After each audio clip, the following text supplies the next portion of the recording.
nikipima, nikiongea na wafuasi wangu mamilioni, nikiongea na Wakenya wengi wanasema Rigiji apewe bendera akuwe sole presidential candidate ya kupigana na Kasongo.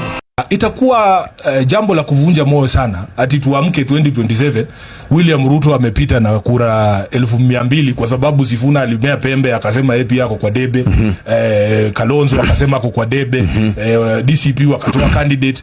We are supposed to give Kenyans hope that we as a political leadership ambao wote tumekubaliana kwamba huyu mjamaa hafai kuwa kwenye hii ofisi hata siku moja zaidi.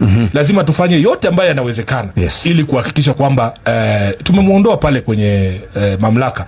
Iwapo itachukua kwamba muungano wa kisiasa uwe muungano mmoja mkubwa, na kuwe na majina mawili pekee kwenye debe, ya William na mwingine kutoka upinzani, tufanye kazi kuwe rahisi. Hata wale